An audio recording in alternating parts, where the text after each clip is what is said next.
Hi, everybody. Welcome to this book talk with Professor Niloufar Haeri.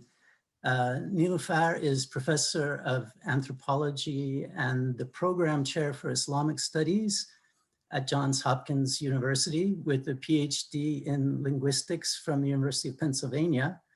And her work encompasses sociolinguistics, linguistic anthropology, and religious studies. I would say maybe both the anthropology and psycholinguistics of religion, including its intersections with language policy. He's been a Martha Sutton Weeks Fellow at Stanford and also a Guggenheim Fellowship recipient. I'm just going to mention a few of her articles and then some of her books. She wrote about phonetic change in Arabic early on in her career, as well as about the reproduction of symbolic capital, language, state, and class in Egypt in current anthropology, about language and literacy in the Arab world in the Cambridge Handbook of Literacy, about private performance of salat prayers, repetition, time, and meaning in Anthropological Quarterly, and about notes on ritual prayer in Iran, qunut choices among a group of Shi'i women in approaches to the Quran and contemporary Iran. Her articles include some public scholarship in The Guardian and in Le Monde Diplomatique, but her books include The Sociolinguistic Market of Cairo, Gender, Class, and Education, which was published in the Library of Arabic Linguistics series in 1997. This is a book addressing language change and gender and who are the agents of this language change. She co-authored a book with Kirk Belknap on structuralist studies in Arabic linguistics, which introduces and collects the papers of Charles Ferguson, an important figure in American and Arabic linguistics. She's co-edited two books, one with Mushira Eid and Al-Abbas bin Mamoun on in the series Current Issues in Linguistic Theory that addresses new perspectives in Arabic linguistics, while another edited volume in French with Catherine Miller entitled Langue, Religion et Modernité dans l'espace musulman in 2008 focuses on language and modernity in Turkey, India, Pakistan, Indonesia, Morocco, East Africa, and Cameroon, among other parts of the Islamic world. Her book, Sacred Language, Ordinary People, Dilemmas of Culture and Politics in Egypt, in 2003, it was based on further fieldwork in Cairo and examines the tensions created by promoting classical Arabic, albeit in its modernized 19th, 20th century form, rather than spoken Egyptian Arabic as the official language in Egypt, and explores new online pressures in the 21st century for greater vernacularization. But she's going to talk today about her recently published book. I believe it came out in November. You can see it here. And it's based on fieldwork carried out in Iran between 2008 and 2016 among a group of about 25 women. And it's entitled, as you can see, Say What Your Longing Heart Desires, Women, Prayer, and Poetry in Iran. And this is imprimatur of Stanford. I think the actual date is 2021. This book is an absolutely delightful read. It's thoughtful, insightful, and fun, which you can't say about every academic book, and written in an accessible, jargon-free prose. I believe that you're in for a treat hearing about the subject that we don't think about often enough in our scholarship, which is prayer, and especially its intersection, in this case, with poetry. Professor Haeri. Thank you so much. Thanks, Frank, for this invitation. Thanks, Thomas. Thanks to the Middle East Center. And thank you so much for attending this talk, especially after the events yesterday. I thank you for still having the energy to come and hear on a subject that's completely different from what's been happening. But in any case, I'm going to talk for about 20 minutes, and I very much welcome the conversation afterwards. All right. So yeah. Let me just say that if you would like to ask questions, which we certainly encourage, please put them in the chat, which Tom will open at some point towards the end of Niloufer's talk. Please go ahead. Okay. Yeah, so between 2008 and 2016, I carried out fieldwork in Tehran with a group of middle-class educated Muslim women, most of whom were born in the 1940s, though a few were younger. The majority had taught in public high schools, and by the time I met them, they were retired. In 2008, I was in the middle of a project comparing notions of modesty among Iranian Muslims, Jews, and Christians.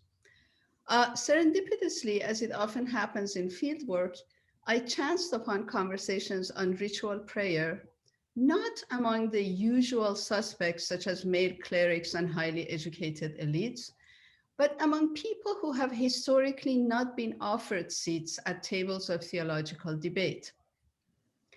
The more I listened to these conversations, the more intrigued I became, both because they were intellectually interesting, but also because I was listening to debates with actual high stakes, stakes having to do with how women and men were to appear in public, about praying or not praying in prayer rooms that the state came to impose on public institutions, about whether a prayer without sincerity has much worth, even if from the point of view of religious law, it's a valid prayer, about the true seat of piety. Is it the invisible heart or the visible performance of religious acts in mosques and out in public? I was not used to, nor did I expect to run into theological debates in the public sphere on such a massive scale and among non-clerics. The revolution of 1979 ended the monarchy of the Pahlavi regime and forced the Shah out of Iran. An Islamic Republic was established after a controversial referendum that was carried out in March 1979. And before Iranians could catch their breaths and scratch their heads about the implications of such momentous changes in their society, Saddam Hussein attacked Iran in September 1980, and the Iran-Iraq War began. This was a mutually devastating 8-year war, and we will never know what the trajectory of the revolution would have been had the war not started so quickly after it. After the war, as daily life found some stability, Iranian society turned toward itself. There was a reflexive turn, a renewed interest in the country's cultures, history, religions, literature, music, and so on. For that reason, and as public places of entertainment got increasingly curtailed, a whole slew of informal classes were formed in people's homes or in neighborhood cultural centers, Farhang Sara. It must be said that Iranians have been fond of all kinds of get-togethers for centuries, and so getting together to talk about and be taught by someone about poets, mystics, the Quran, Persian music, singing, and other matters of interest was only a step away from what they had been doing all along. I began meeting women who were willing to talk to me about their namaz, that is the ritual prayer that I will talk much more about. In Arabic, it's called salat. This is the first subject that interested me, and I followed them to their weekly Quran and poetry classes. By the time I met them, they had been attending classes for years, if not decades. Discussions in such classes were prime examples of the reflexive moment I just mentioned. It seemed to me that there was a sort of ongoing mass education in theology that was taking place. In print media, television, radio, and websites and gatherings, there was this question on the table. What is true Islam, Islam Waqai? Who is a true Muslim? What kind of Islam should Iranians strive for? What are the ethics of being a Muslim? Because after the revolution, Iranians ended up with an Islamic republic that wanted to tell people, and often coercively so, the correct way to be a Muslim in all ways, from what one wore to what one drank, how prayers were to be performed, and so on. The question of Islam moved into the public sphere. Now, in the last few decades, we have been reading and hearing from those in the media as well as in academia that the revolution in Iran was an utter failure, that it took Iranian society backward instead of forward toward enlightenment and progress. It is not that some of these characterizations are false, it is that they prevent us from discovering changes that were set in motion that are crucial in understanding contemporary Iran. I urge in my book that we avoid looking at revolutions in terms of either success or failure. This enables us to be open to discovering unexpected developments that no one really planned.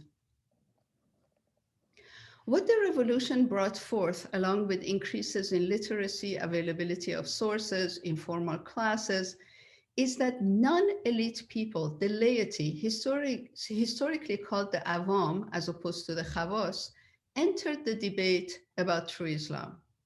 In fact, the revolution helped blur this boundary and greatly decreased its historical starkness. Among the many questions that were being debated was one that continues to receive endless attention and is articulated in a variety of ways. For example, what is the status of any religious act if it is not done with sincerity and with what is called presence of the heart, huzur qalb? What good is it to pray and fast if one then goes on to lie and cheat?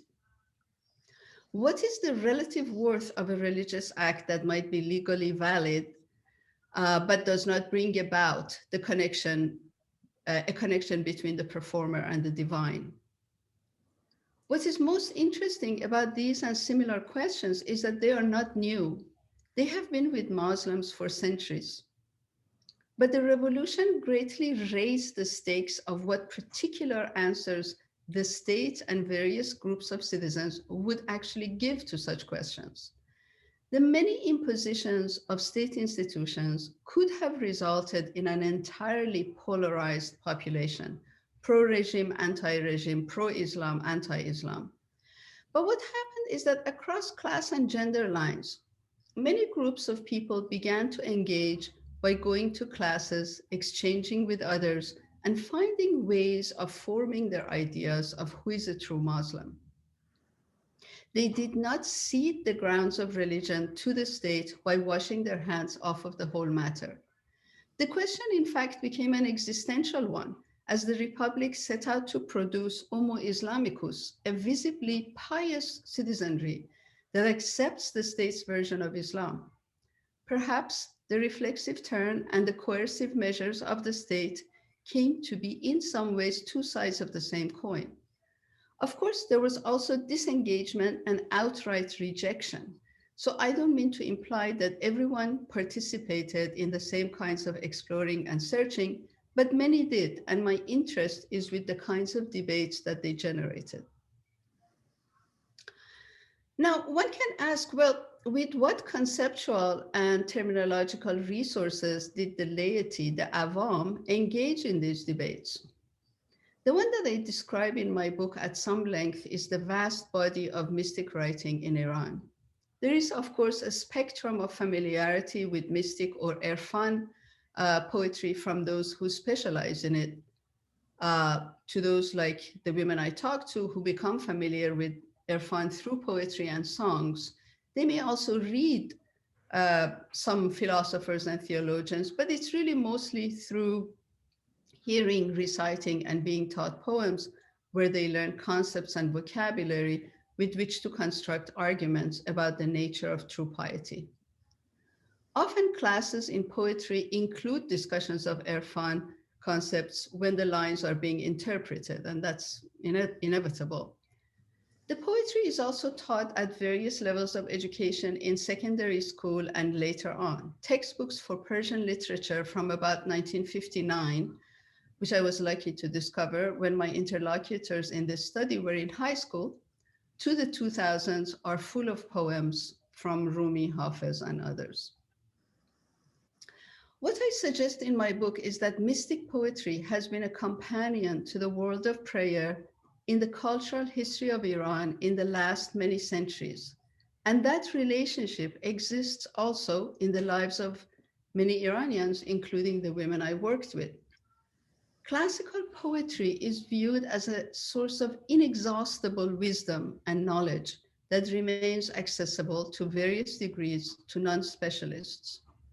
The major poets of this tradition are alive and present, hayyu hazir, as I was told repeatedly by my interlocutors. What they have to say continues to be received as relevant by all kinds of people, including those who do not self-identify as practicing Muslims. During the summer months when I did fieldwork in Tehran, in one of the classes I attended, they were reading Rumi's Masnavi. The Masnavi is a 6-volume work that has hundreds of pedagogic stories in verse and often in the form of dialogues between various characters. I was lucky enough to be present when one of the most beloved and most well-known stories of the Masnavi, that is called Moses and the Shepherd, Musa wa Shaban, was being read. Now, in my book, in order to stage the theological exchanges that were taking place, I use Moses and the Shepherd and return to it in each chapter. So let me recount a very, very abridged version of the story to you. Moses overhears a shepherd talking to someone. The shepherd is saying, "Where are you, so I may take out the lice from your hair, so I can sew shoes for you, give you my goat's milk," and so on. Moses asks him, "Who are you talking to?" And the shepherd replies that he's talking to the Creator. Moses then scolds the shepherd and tells him to not talk to God like that. God is not your uncle. He's in no need of milk or shoes. The shepherd becomes despondent upon hearing this and runs to the desert. God then sends a revelation to Moses. Here I'm using Frank Lewis's translation. "You have separated me from one of my own," God tells Moses. "Did you come as a prophet to unite or to sever? I have given each individual a nature. I have given each individual expression. Hindus praise me in the Hindi tongue. Sindhis praise me in the Sindhi tongue. I'm not made pure by their remembrance, but pure, full of pearls do they become. We have no regard for words or qal. We look at their spirit and hal." The rhyming pair hal and qal is used here. Qal means that which is expressed language, and hal is a major concept in mysticism that refers to a fleeting state where one is suddenly overwhelmed by an inexplicable joy or even great sadness, where one feels, if only for a moment, the presence of the divine, one's connection to something larger, to the universe, to nature. God says what matters is what's in the heart, not the kind of language the shepherd used in talking to me. The shepherd was in hal. That's what's important. Moses then runs to the desert and finds the shepherd. He tells him, "Do not search for manners and rules. Say what your longing heart desires." How does this 13th century story get woven into politics today and into understandings and practices of religious acts? Let me turn to these questions.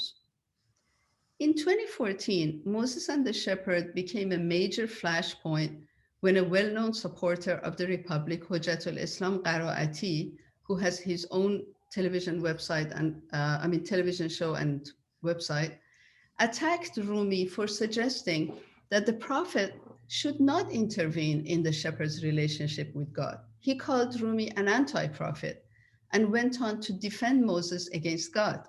Quote, "Prophets came precisely in order to prevent such nonsense," end of quote.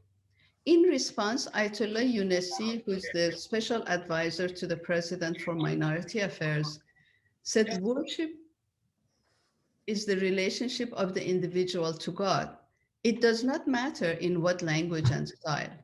Molavi, that is Rumi, wanted to illuminate one truth, and that is the bond between the human being and God, end of quote. There were many reactions to this exchange in the media. Websites were busy talking about it. You can see the interest in this on the part of pro-regime officials and media figures. Clerics must intervene and tell others how to be a Muslim. What else? So this is what I mean by the continued sway and relevance of mystic ideas expressed through poetry and stories in today's debates about true Islam. Incidentally, this very poem is included in the literature textbook for third year of high school. I give other examples of similar nature that have caused public disagreements over this kind of literature. In my book, I talk about three kinds of prayer, as well as how my interlocutors grew up with classical poetry. But in this talk, because I want to be brief, so there will be time for question and answers, I will only talk about one kind of prayer, which is namaz, the ritual prayer, which is one of the main pillars of Islam. So let me move on to talk about that. I referred earlier to serendipitous conversations that changed my research topic, in fact, from what I was looking at on modesty to prayer. For example, I heard women talking about how, quote, they're not satisfied with their namaz. They would say, razi nistam az namazam. Or at times they would say they did a particular namaz that went well. These characterizations puzzled me. How could a ritual prayer go well or badly? A ritual is a scripted act. The performer is not the author. She's told what to say and do, and that's about it. I also heard secular Iranians often scoffing at the performance of a religious act like the namaz. They argued that Iranians don't speak Arabic, so they have no idea what they're saying, and that because they have to perform it so many times a day, every day, it quickly becomes rote. The implication was that namaz inevitably turns into a mindless act that has no meaning other than blind obedience. Indeed, in appearance, we have the quintessence of a ritual that can become rote and mindless. The words are not authored by the reciter. They come from the Quran, so they are fixed. And the verses are repeated several times a day, every day. But the question is whether fixity and lack of authorship block the imagination of the performer and prevent her critical faculties from reflecting on what she's doing. These are the kinds of questions I asked in pursuit of the question of what it means to be a Muslim, and actually more broadly, what it means to be religious. This was another question that more broadly animated my research. I argue at length in my book that the answer to these kinds of questions is no. There are many reasons. For one thing, all these women and many others read bilingual Qurans and hence know at least what each sentence means. We can talk about hermeneutic understanding, but they at least understand word for word and they know what the sentences are. They're also familiar with Quranic Arabic and develop a level of expertise in it. In addition, in a ritual, the reciter's relationship to the language is not the same as if she were reading the text like a book. Reciting from memory in the course of a ritual is a different activity from reading and interpreting a text. The relationship that the reciter builds over time with the ritual is not predicated exclusively, or at times even primarily, on what the language actually says. Hence, also the relationship between form and content is not necessary or constant. The forms are fixed, but not the imagination of the reciter and her daily contexts and moods. Second, we're used to thinking that with repetition, language loses its meaning and the performance of religious rituals becomes rote. While that does happen and can happen at times, it is not automatically the case. Imagine a cello player practicing Bach's cello suites. We would not say that because the player has not composed the suites and keeps repeating them every day, her performance therefore becomes rote. On the contrary, as she continues to practice, she creates a presence in her performance, and at some point, the listener can even hear her particular presence and distinguish her performance from someone else's performance. A similar kind of expertise and exchange with that which is performed happens with namaz. What my interlocutors call a good namaz is one when they're able to achieve presence of the heart and can possibly even become co-present with the divine in the sacred time space of the prayer.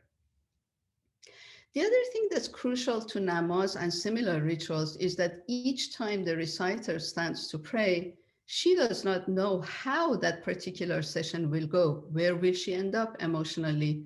Will she be able to concentrate, to focus, to tell God what she wants? Again, that is also the case with a musician, a dancer, an athlete. At the beginning of each performance, he or she cannot know how matters will unfold. Secular Iranians seem to think that believers stand up rigidly and parrot the words of the Quran. Those who pray, they argue, don't understand what they're saying and have no critical faculties to deploy in order to reflect on what they're doing. Not too unlike secular intellectuals, many clerics argue that for the awam, the laity, there is no need for presence of the heart or making a connection to the divine. As long as reciters do the ablutions, utter the intention formula, and recite the surahs, their prayer is legally valid. But the women in my group, as well as many others, disagree with all these kinds of assertions. As one of the women I talked to told me, I'm quoting her, I do not think that I'm obliged to pray in the morning, noon, and night. And to be frank, it has been years that I no longer have this belief. Because in general, I feel that it is me who has the need to pray. It is not the great God, Khuday Buzurg, that has any need for my praying. I like very much to begin my day whenever I wake up 8 or 5 in the morning and say Bismillahir Rahmanir Rahim, which is in the name of God, the compassionate, the merciful, and do my namaz. And then she added, as if to kind of justify and substantiate what she was saying, هیچ آدابی و ترتیبی مجو هر چه میخواهد دل تنگت بگو. Do not seek rules and manners. Say what your longing heart desires, which we saw earlier in the story of Moses and the shepherd. Now, I want to read very briefly for you bits of what various poets have said about rote prayer and one done in front of others that risks showing off one's piety. So, for example, 10th century Rudaki says, what God accepts from you are love's transports, but prayers said by rote he won't admit. I'm trying to say for how many centuries these conversations have been going on. Saadi says, it is the key to the gate of hell, that namaz that you perform in front of others. Rumi says, is the prayer, and this is just a part of a poem, is the prayer of the drunken, tell me, is this prayer valid? For he does not know the timing and is not aware of places. Did I pray for 2 full cycles? Or is this perhaps the 8th one? And which surah did I utter? For I have no tongue to speak it. This is the translation by Anne-Marie Schimmel. So let me conclude by saying that I try to show in my book how religious acts are material that believers work with, shape, interact with, and eventually make it their own. Prayers, recitations, and other acts are not inert and don't remain intact once they come to be performed by believers over time and in different stages of their lives. I'm going to end my talk here, and I'd be happy to talk to you about what is in other chapters, but I wanted to save some time, so I'm not going to review all the chapters. Thank you. Thank you so much, Niloufar, for that fascinating talk. The chat is open. Please do post your questions there. You're gathering your thoughts. Let me ask a couple of questions in particular about those chapters that you didn't get to cover. So you do talk about the difference between namaz and dua, and in particular about the collections of prayers, the Mafatih al-Janan and Mafatih al-Novin, I think. Yeah. Yeah.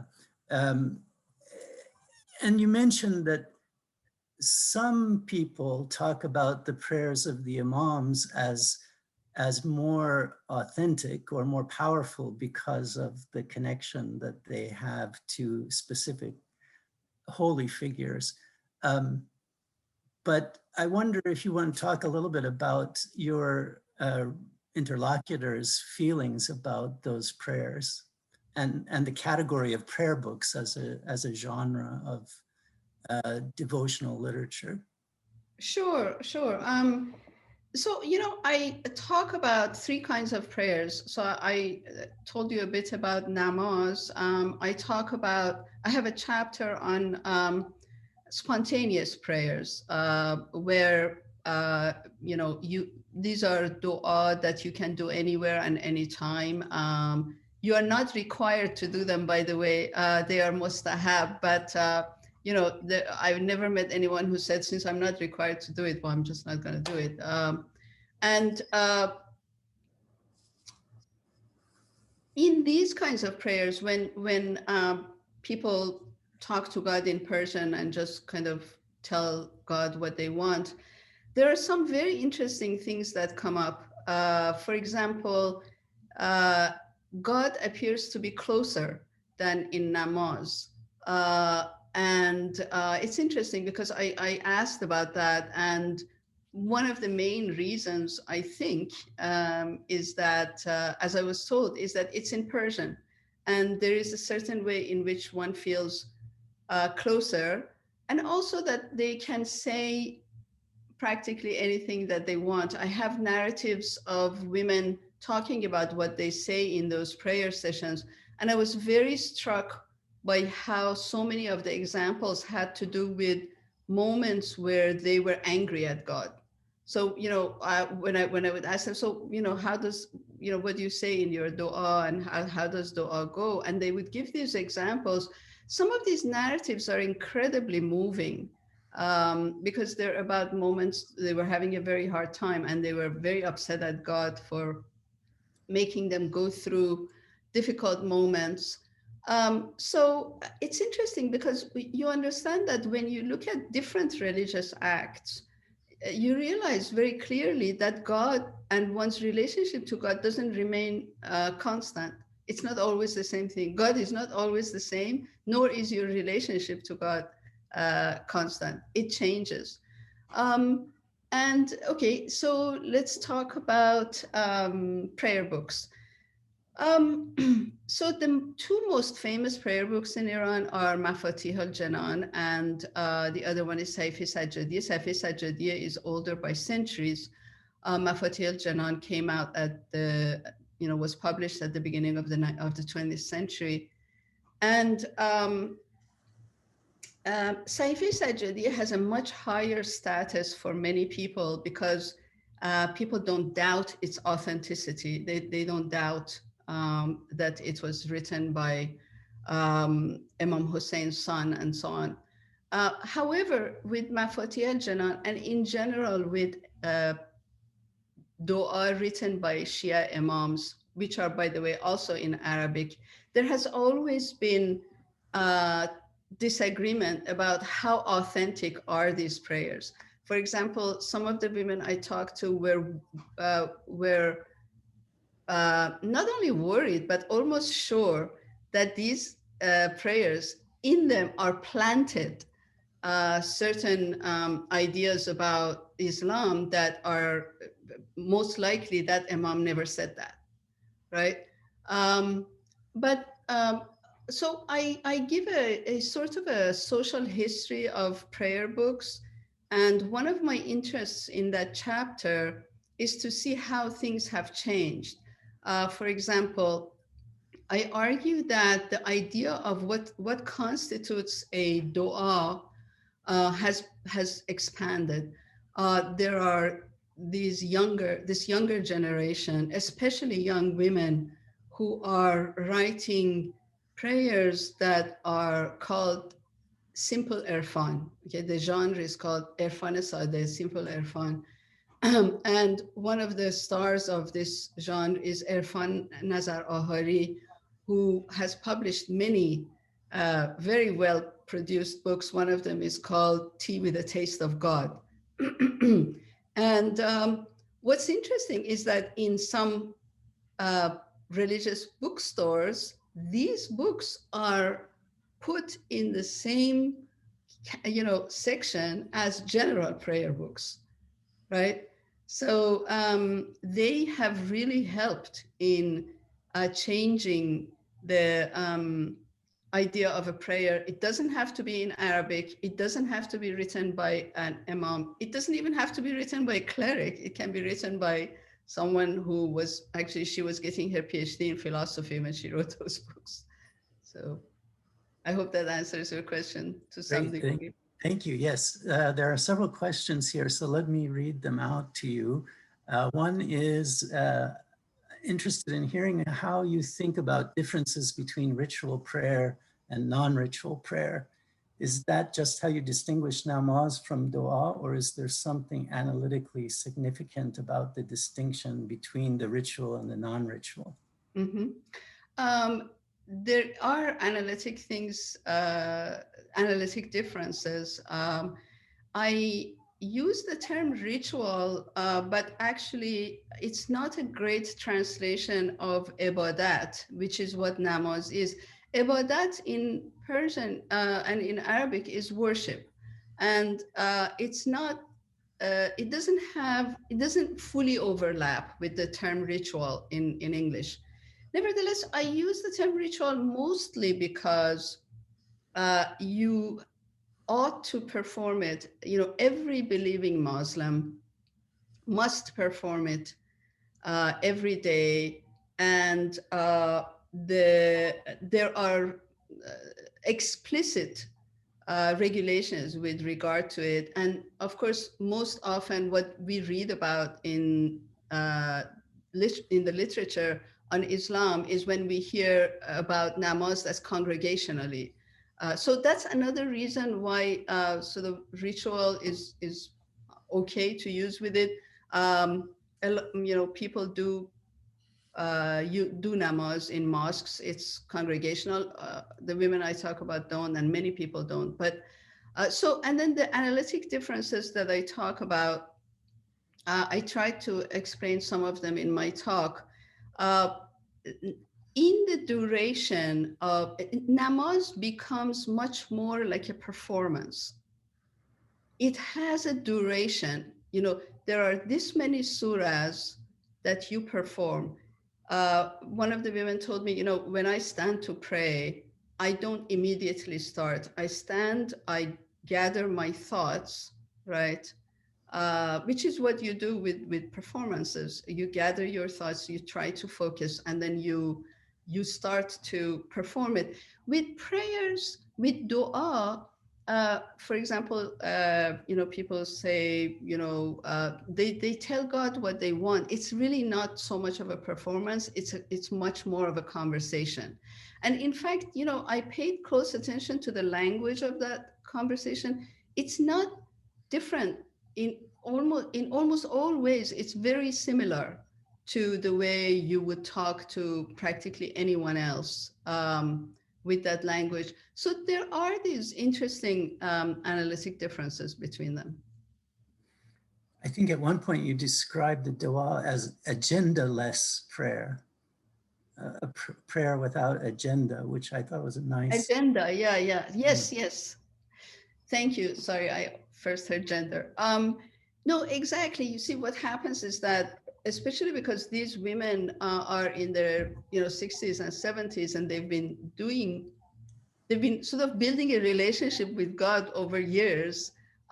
Sometimes when they described their dua to me, it sounded like a very long conversation where they themselves were not sure where it went, where it was going to go. It was kind of unpredictable as to the things they would end up telling God about. Thank you. Another question is about the generation of women that you happen to concentrate on rather than younger women, let's say, and ask you to speculate whether there might be generational differences within Iranian women with respect to the question of prayer and maybe also of poetry. Right. So these women were, almost all of them with 2 or 3 exceptions, were born in the 1940s. And I argue that let's say I suggest that this generation of women is a very important generation in the history of Iran. Because what happened is that as they were, growing up into adolescence and adulthood in the 1950s and 60s, uh, the world was opening up to them. Mass education, public mass education greatly increased, and the doors were open to them. The state bureaucracy expanded. There were vocational schools and professional schools that admitted women.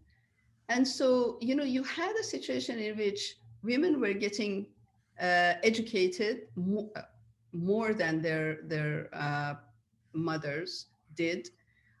There were jobs for them as teachers, as nurses, as all kinds of in all kinds of professions.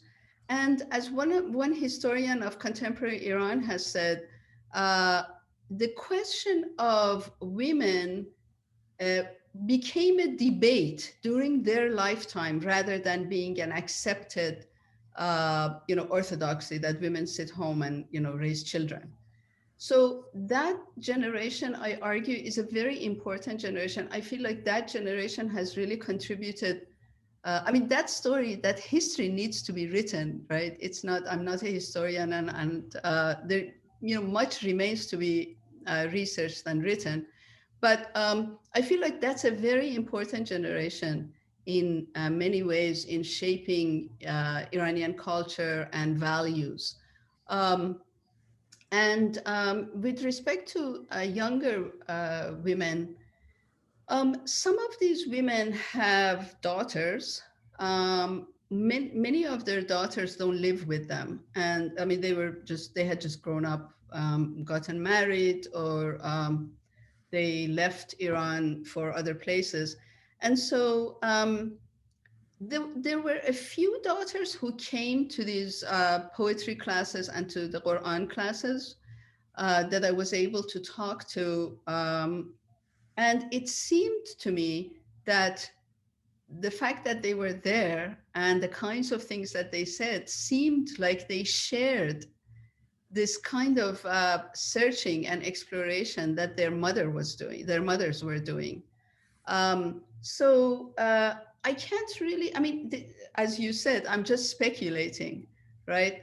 But I didn't see a huge generational difference in in interest in trying to understand Islam and find a way of relating to it that's a result of their own research, right? For example, they would say, in fact, some of these women would say, Islam Morusi. I don't like Islam Morusi. That's how my parents were. I don't like to simply inherit things. I like to do my own research, my own work. And so, but their daughters, it was interesting whether or not they agreed with everything. They were interested in that search, you know. So yeah. I found it interesting that there were a couple of your interlocutors whose mothers, I think, were still alive in their 90s. And Two, yeah, great aunts, yes. great aunts. And you mentioned that there was a tension that they expressed or that was felt about whether people had prayed before the revolution or whether they had done it in their childhood as sort of an authentic part of their life trajectory. Yeah, I mean, this was a much larger conversation. Basically, people complained about or commented on how so and so, their neighbor or some cousin or something like that, has suddenly become such a pious Muslim. This person, who never covered her hair before the revolution, never prayed, and so on. Now, so this is a very broad conversation that came up rather frequently. I mean, of course, now, 40, more than 40 years after the revolution, it comes up less. But there was also this question of, they didn't pray before the revolution. They're just praying now, right? So there was this kind of discomfort about those who seem to have suddenly discovered Islam, whereas they hadn't before. Thank you. There's another question about your book, Sacred Language, Ordinary People, that says Saba Mahmoud found similar minute reflections among women in the religious study groups in Egypt, such as why do I pray, why the veil, etc. Since then, and since the Arab Spring, Egypt has seen a rise in atheism among young people, and this has been documented more generally in the Arab world by the Arab Barometer Project a couple of years ago. Do you find inklings of this among Iranian youth in social media? I mean, there are so many things to be said about Egypt, and also in comparison to Iran. In my Sacred Language, Ordinary People, I really don't talk about prayer groups and religion very much at all, except in relation to how classical Arabic is perceived. But what I want to say is this, that in Egypt, there was a great fear of Egypt turning out to be something like Iran, kind of an Islamic republic. There was a great, great fear. And in fact, a lot of the support for Sisi was fed by that fear. There is no way to judge that. But what I want to say is that the mass education in theology that I talk about in my book is very important to go through. It's not up to me to say what price one ought to pay. Maybe Iranians also have paid a very high price. But what I'm saying is that there is a certain way in which one ought to engage with religion on a societal basis that is very important. And I think, though one might say I'm too optimistic, but I think that in the political future of Iran, this period will be very important in terms of articulating a considered idea of the role that religion ought to play in public life or ought not to play in public life. But there is a lot more sophistication in thinking about religion rather than a dismissal of religion. Oh, and also about the younger generation in Iran. There are, thousands of Iranian youth who would like nothing more than to run away from at least the kind of Islam that exists under the Islamic Republic. And in that respect, it's really not that different from Egypt. But again, I would argue that at least for the social classes that I'm familiar with, there is more thought given to certain kinds of questions. And for example, don't forget that art has played a very important role in kind of mediating a curiosity for, a love for Irfan. Music, for example, the number of songs that use Irfan poetry, that use Hafez, Rumi, and others is a lot. And a lot of the music classes that the young people attend do have this repertoire. So there is a relationship built, not necessarily with the Quran or not necessarily with, Islamic rituals, but there is a kind of a relationship, a kind of a bridge, which comes about through, I would say, art inspired by mysticism. So the next question is partly inspired by Tanya Luhrmann, and asks, did you find that God also spoke back to these women in prayers? It's curious that these women, how these women may have experienced God's response in prayer or otherwise. Yeah, that's a great question. Actually, in the same chapter where I talk about dua, there are a few examples of sort of God's response. And one of them, which is particularly emotional, and I will just tell you very briefly, is one of my interlocutors told me this, that, you know, many years ago, when she was teaching in high school, her mother calls her up and says that your father is very ill. You have to come home and we have to get an ambulance and take him to the hospital. And she goes to ask her, headmistress to go home, and she's told, no, you can't, you have to stay. By the time she gets home, her father had gone into a coma. And anyway, he's taken to the hospital, and he stays in the hospital in a coma. Every night she goes and she sits with him and spends the night with him to help her mother. One night, after about 20 days to a month, she had to correct a lot of exams.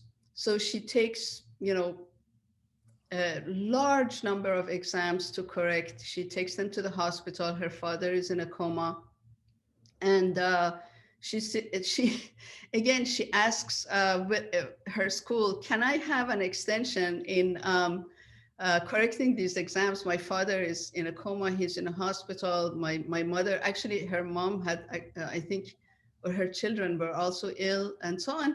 So she's told, no, by tomorrow you have to have corrected all the exams. So while she was correcting the exams, she falls asleep. And the next time she wakes up with the sound of the azan.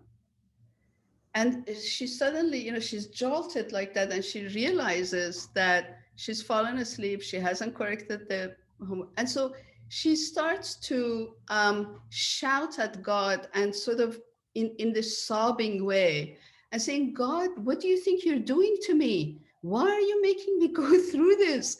I'll never talk to you again. And so she just goes on and on like that. And she really was angry at God, and she believed that God had forsaken her and had forgotten her and was not paying attention to her conditions. While she's doing that, she hears her father say, can I have something to eat? So after about a month of being in coma, her father wakes up and says, I need something to eat. And so she runs and she gets him food. And then she said, and she was crying when she was saying this, we were all crying. She said, I realized at that time that God had heard me. He had not forsaken me. And she directly saw her father waking up as a response from God. So this is one of the ways in which they hear God answer.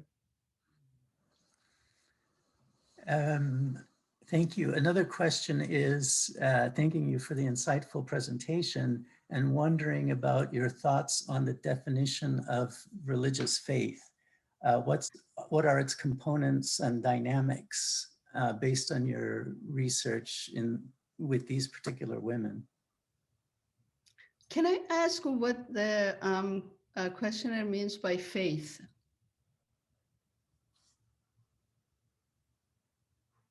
Let's see. Can we unmute?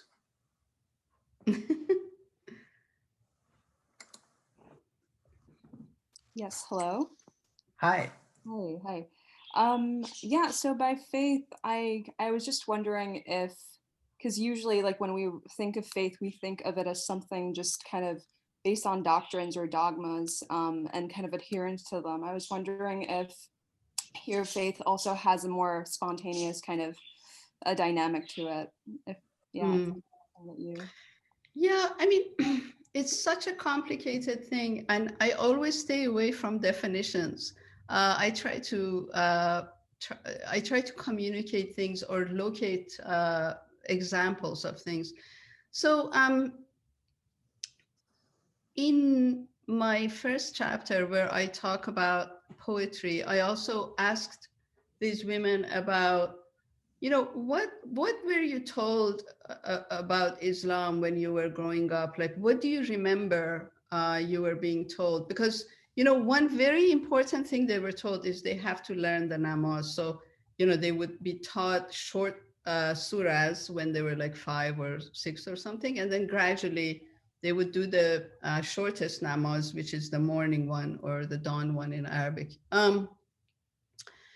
And so, to make a long story short, it seemed that there was very little by way of doctrine. This is what Islam says, here are this is that, and so on. There were a few things they were told. For example, they all remembered being told that God says, that it says in the Quran, God was neither born nor has he given birth, right? They remembered this, but in general, and imagine that when they went to school under the Shah, they did take religion classes, but religion classes were really not emphasized, let's say. And so it seemed to me that what was compelling to them in the realm of religion, which I would argue in their growing up, they were not particularly distinguishing between religion and, for example, the prayers they learned and the poetry that they learned. What they found compelling were these relationships with their mother, their father, their grandfather, their grandmother, their neighbors, uh, teaching them a prayer, teaching them a poem, teaching them how to perform. For example, they talk about how when guests would come over, they would be asked by their father or mother, darling, come here, stand in the corner and perform for them this prayer or this poem I just taught you, right? So with this kind of background, it then becomes very interesting, and I cannot really shed that much light on it. What happens with this background and to this trajectory of faith, right? What happens to that?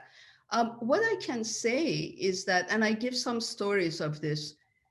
It is not a question of simply saying, oh, here are the doctrines of Islam, I believe in them, and I'm a Muslim. It's much more complicated, and the people through whom you have developed an idea of Islam matter greatly, greatly. Some people say, I really pray because my mom wanted me to. You know, So I hope that to some degree answers your question, but it's very complicated. Thank you. I believe that we have time for one more question or so, and you can Sure. now technically unmute yourself if you would like to verbally ask the question.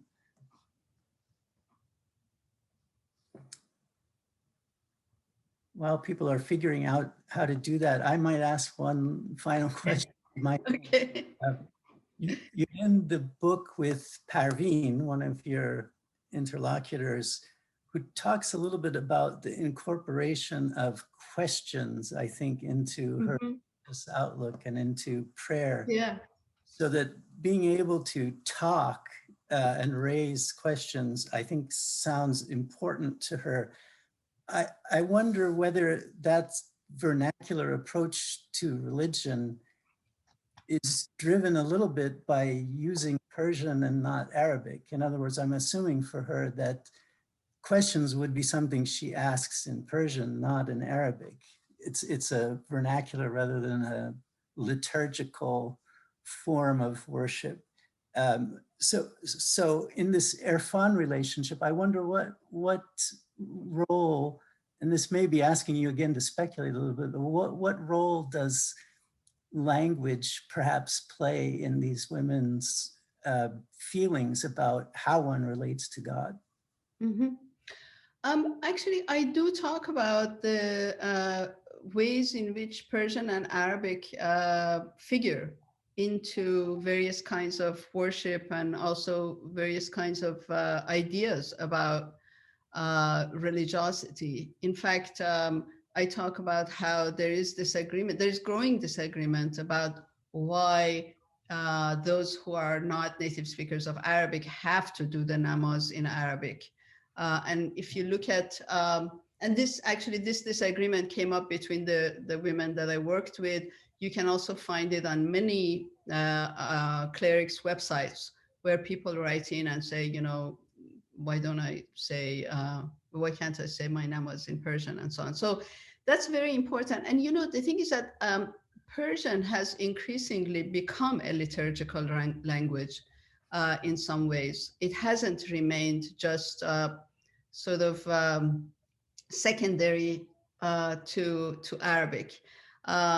You know, it has become a liturgical language since, you know, Ansari wrote Khaja Abdullah Ansari wrote the Munajat, and it has continued. And, you know, one thing that really struck me was how sometimes, I talk about this in my book, some of the baits of the poets were referred to as ayeh. And I would say, do you are you're talking about Hafiz? Do you mean ayeh? You mean bait? You know, but no, they meant that. So Persian plays a very important role. Now, then the question becomes, you know, why is it that some women say, you know, they mostly read the Quran in Arabic when they get together, although their Qurans are bilingual. But there is this idea that Arabic, what they call razalud, is you know, laden with mystery, which Persian is not. So, for example, let's say if you want to do a zikr and say 19 Bismillahir Rahmanir Rahim, when I would ask these women, well, why don't you just say Benam Khodai Bakhshande Mehraban 19 times? They would just crack up completely, right? Because Persian just doesn't have that kind of, you know, mystery laden efficacy that Arabic does. Thank you. If there are no final questions, well, there is one here. So let me make this the final question, and then we'll thank you for your talk again. But you mentioned how discussions in the public square through courses and study groups influence the relationship of these individuals to prayer. Can you speak to whether or not this paradigm shifts in non-urban settings? Right. I would love to know myself what happens in non-urban settings, and I really don't. I can't even speculate because also you have such a spectrum of non-urban settings. You have, you know, towns that are big, small, you know, far away from other towns, other urban centers, and so on. And it would be quite interesting to try and see whether.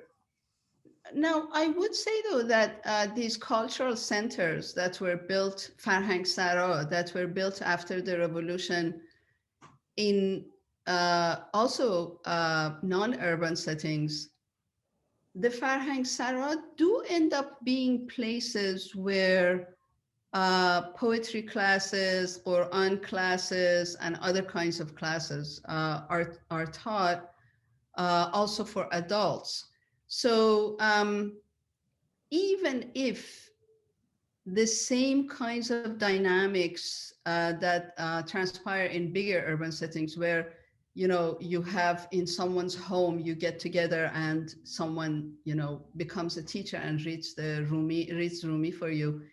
Even if that doesn't happen, which I would say it probably does, there are these classes in Farhang Sara that are available that potentially could create similar kinds of dynamics, similar kinds of thinking. But that's really as far as I can go. Maybe a future research project. Maybe someone else can do that. Thank you so much for this presentation. Again, the book is Say What Your Longing Heart Desires, Women, Prayer, and Poetry in Iran by Niloufar Ha'iri. We are delighted that you took the time to be with us here, and thank you all for your great questions and for being present to discuss this fascinating topic. Thank you. Thanks, everyone. Thanks, Frank.